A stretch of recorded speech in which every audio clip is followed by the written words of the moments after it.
වෙහෙර විහාර තොරතුරු සොයා යන ගමනේදී අද මම පැමිණියේ මහනුවර දිස්ත්‍රික්කයේ තුම්පනේ ප්‍රාදේශීය ලේකම් කොට්ටාසය තුල පිහිටි ඓතිහාසික විහාරස්ථානයක් වන අරමේ කඩේ ගල්ගාන රජමහා විහාරස්ථානයට මෙම විහාරස්ථානයේ අනුශාසකත්වයෙන් කටයුතු කරනවා සියාමෝපාලි මහානිකායේ අස්ගිරි විහාර පාර්ශවයේ නියෝජ්‍ය ලේකකාධිකාරී ඒ වගේම අස්ගිරිය මහා විහාර මහා පිරිවෙනේ පරිවෙනාධ්‍යක්ෂක නම කියන්ට අවසරයි නාරම්පනාවේ ආනන්ද නායක මාහිමිපාණන් වහන්සේ. උන්වහන්සේගේ අනුශාසකත්වයෙන් වර්තමාන කාලයේදී මේ ඓතිහාසික සිද්ධාස්ථානයේ මේ වැඩ කටයුතු කරමින් විහාරාදී ප්‍රතිත්වය උසනු ලබන්නේ ගුහාගොඩ ධර්මවිජය මහා විද්‍යාලයේ ආචාර්ය ශාස්ත්‍රපති පණ්ඩිත පහළැල්ලේ ධම්මසිරි ස්වාමින් වහන්සේ. උන්වහන්සේ මේ අවස්ථාවේදී අපිත් එක්ක එකතු වෙලා ඉන්නවා. මේ ඓතිහාසික විහාරස්ථානයේ ඓතිහාසික තොරතුරු මෙන්ම ඒ වගේම වර්තමාන කාලයේදී මේ විහාරස්ථානයෙන් මේ ජන සමාජයට සිදුවෙන ඒ සේවාවන් පිළිබඳව කරුණු ගෙනහැර දැක්වීම සඳහා උන්වහන්සේට මම ආරාධනා කරනවා ඒ විහාරස්ථානයේ ඓතිහාසික තොරතුරු සහ එම කරුණු අපිට ඉදිරිපත් කරන හැටි. අපේ හඳුරු එතකොට මේ ගල්ගාන රජමහා විහාරස්ථානයේ මුලින්ම ඉතිහාසය ගැන අපි කරුණු කාරණා කීපයක් අවධානයට යොමු කරොත් අපිට දකින්න පුළුවන් මේ විහාරස්ථානයේ ඓතිහාසික විහාරස්ථානයක් විදිහට සැලකුම් ලබන්නේ වලගම්බා රාජ්‍ය සමයට අයත් විහාරස්ථානයක් විදිහට තමයි ඉතිහාසයේ ගත තොරතුරු අනුව දකින්න පුළුවන් වෙන්නේ. ඒ අනුව මේ ගල්ගාන රජමහා විහාරස්ථානයේ ලිඛිත ඉතිහාසයක් විදිහට අපිට දකින්න නොලබුණත් බොහෝ දෙනා දක්වන කරුණු කාරණා අනුව ඒ වගේම ජනප්‍රවාද අනුව ඒ වගේම මේ පිටලා තියෙන පරිසරය ඒ වගේම ඓතිහාසික ලෙන් විහාරය ඒ වගේම බෝධිපාකාරය වගේ මේ ස්ථාන දිහා බලනකොට අපිට විශේෂයෙන් දැක ගන්නට පුළුවන් මේ තිබෙන ඓතිහාසික තත්ත්වය. ඉතින් මේ ඓතිහාසික තත්ත්වය පිළිබඳව ජනප්‍රවාද තුලත් බොහෝ කරුණු කාරණා රාශියක් සඳහන් වෙනවා. ඒ වගේම තොරතුරු ගොඩාක් ඒ තුල අපිට දැක ගන්නට පුළුවන්. ඒ පිළිබඳව අපි දීර්ඝව කතා කරන්න බලාපොරොත්තු වෙන්නේ නැහැ. නමුත් ඉන් අනතුරුව මෙහි විහාරස්ථානයේ මෑත ඉතිහාසය දිහා බැලුවොත් අපිට දකින්න පුළුවන් විශේෂයෙන්ම කලින් කාලට බොහෝ භික්ෂුන් වහන්සේලා මේ ස්ථානයේ වැඩ ඉඳිමින් ජාතික ශාසනික ආගමික කියන මේ ආකාරයේ මෙහෙවරයන්හි නිරත වෙලා තිබෙනවා. නමුත් උන්වහන්සේලා බොහෝ දුරට ඉතාම කෙටි කාලයකින් මේ ස්ථානෙන් පිට වෙලා ගිහින් තියෙනවා. ඒ වගේ ටික කාලයක් එහෙම නැත්නම් සුළු කාලයක් තමයි වැඩ ඉඳලා තියෙන්නේ පිටින් පිට. ඒ නිසා පහුගිය කාලයේ මේ විහාරස්ථානේ බොහොම අබල තත්ත්වයකටපත් වෙලා ගරා වැටුණු තත්ත්වයකටපත් වෙලා තමයි පැවතුනේ. ඉතින් මේ තත්ත්වයේ එක්ක මීට පෙර එහි භාරකාරත්වය දරූ ගිඩ්ඩව සෙල්ලාවලි රජමහා විහාරස්ථානයේ ගෞරවනීය නායකින්පාන් වහන්සේ එය අවසානයේ තීරණය කරනවා මේ ඉදිරියට පවත්වාගෙන යන්න නම් ඊට දක්ෂ හැකියාව තියෙන වික්ෂුන් වහන්සේ කෙනෙකුට මේ බාර දිය යුතුයි කියන එක. ඒ අනුව තමයි අපේ ආන්දර මුලින් සඳහන් කරපු අස්ගිරි මහා විහාර පිරිවෙනේ අප ගුරුදේව නායකින්පාන් වහන්සේට 2005 වර්ෂයේදී මේ විහාරස්ථානයේ බාර දෙනවා. ඒ අවස්ථාවේ ඉඳලා උන්වහන්සේගේ අනුශාසකත්වයේ ඒ වගේම මඟ පෙන්වීම කියන මේ උපදෙස් මත මේ විහාරස්ථානයේ ඊටමත් දීප්තිමත් විහාරස්ථානයක් බවට පත් කරන්නට අද වෙනකොට අපිට හැකියාව ලැබිලා තියෙනවා. ඉතින් මෙහිදී දැනට අවුරුදු 15කට වඩා දීර්ඝ කාලයක් තිස්සේ අකණ්ඩව මේ කටයුතු සිද්ධ කරගෙන යනු ලබනවා.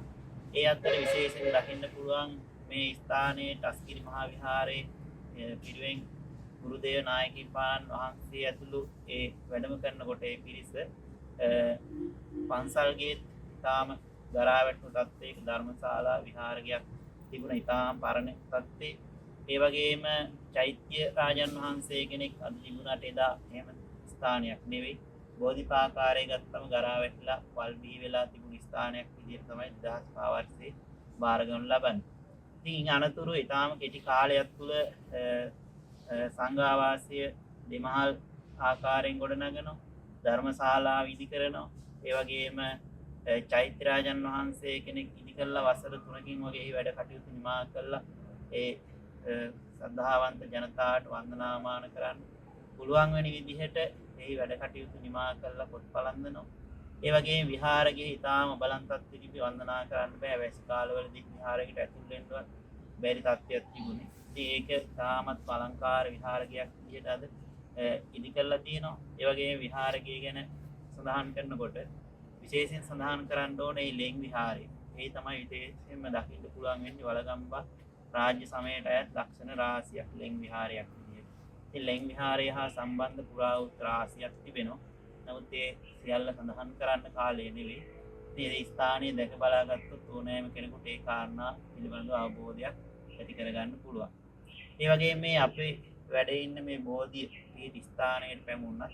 එහි අපිට පේනවා බෝධි පාකාරේ පරණ ගල් වලින් හදපු පාකාරයක් විදිහට තමයි එහිට හානියක් නොවන විදිහට දැනට ඉදි කරලා මේ ප්‍රතිසංස්කරණ කටයුතු වලදී 820 කුටි මේ බෝධිය වටා ඉදි කරලා තිබෙනවා.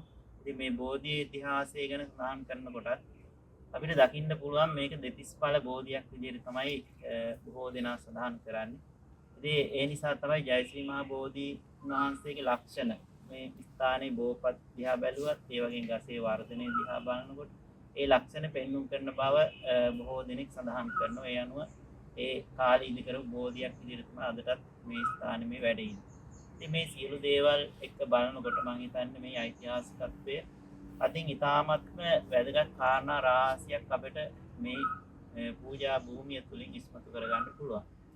ඒ වගේම වර්තමානයේ මේ කියන ශාසනික ආගමික සමාජික සේවාවන් ගැන ඉතාම කෙටියෙන් සඳහන් කරනවා නම් අපි හිතනවා වර්තමානයේ මේ විහාරස්ථාන ඉතාමත්ම දීර්ඝමත් විහාරස්ථානයක් බවට පත් වෙලා තිබෙනවා. මොකද සද්ධාවන්ත බෞද්ධ ජනයන් බොහොම සදහැවෙන් ඇවිල්ලා වන්දනාමාන සිදු කරගන්නවා. ආගමික කටයුතු නිරන්තරයෙන් ඒ නිසි ආකාරයෙන් ඉෂ්ට කරමින් ඒ මෙහෙවර මනමින් ඉෂ්ට කරන්නට අද වෙනකොට මේ විහාරස්ථානයට හැකි වෙලා තිබෙනවා. ඒ වගේම තමයි දහම් පාසල විදියට ගත්තොත් තුම්කන පළාතේ ප්‍රධාන එහෙම නැත්නම් හොඳම දහම් පාසල කියන කීර්ති නාමය 2019 ඉඳලම ඇති කරගෙන ඇවිල්ලා තිබෙන එහිදී ප්‍රාදේශීය තරඟ වලින් ගත්තොත් ස්ථාන 28ක් පමණ ලබාගෙන ප්‍රථම ස්ථානයේ දිනා ගන්න ලැබුවා.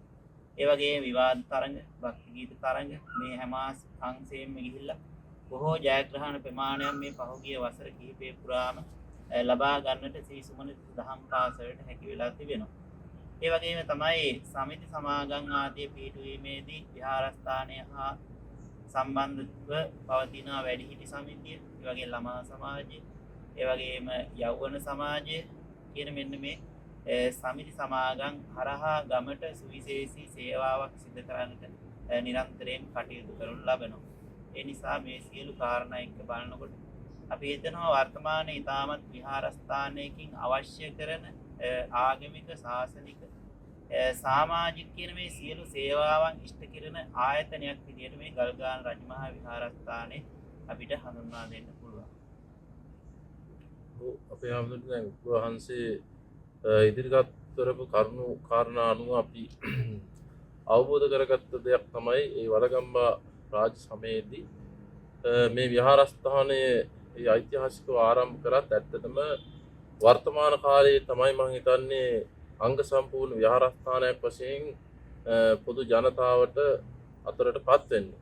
ඉතින් විශේෂයෙන්ම මේ පැරණි බුද්ධ මන්දිරයේ දෙස බැලුවත්, ඒ වගේම මේ වටපිට පරිසරයේ දෙස බැලුවත්, මේ ඓතිහාසික ලෙන් තුලින් අපිට තේරුම් ගන්න පුළුවන් ඒ රාජ කාලේ ආරම්භ කරපු විහාරස්ථානයක්. විශේෂයෙන්ම අපි මේ රජදරුවන්ටත් ගෞරව කරන්නට ඕන. මොකද අද වහන්සේලා මේ විහාරස්ථානයක් වශයෙන් මේවා දියුණු කරගෙන වැඩ ඉන්නේ. ඒ රජදරුවන් විහාරයකට අවශ්‍ය මූලාරම්භය එදා දුන්න නිසා. මේ ඓතිහාසික තත්ත්වයක් අමතක නොකර ඒ ඓතිහාසික පුරාවෘත්ති ආරක්ෂා කරගෙන මෙම විහාරස්ථානයේ තාම අලංකාර විහාරස්ථානයක් වශයෙන් අද වෙනකොට පත් කරගෙන තිබෙනවා. මමත් වර්ෂ 22කට අධික කාලයක් මේ විහාරස්ථානයේට එනවා විවිධ ආගමික කටයුතු සඳහා. ඉතින් මම දැක්ක දෙයක් තමයි මේ විහාරස්ථානයේ කලින් කලට වහන්සේ මතක් කරා වගේ ජරා ජීවිත තත්ත්වයට පත් වෙලා තිබුණා.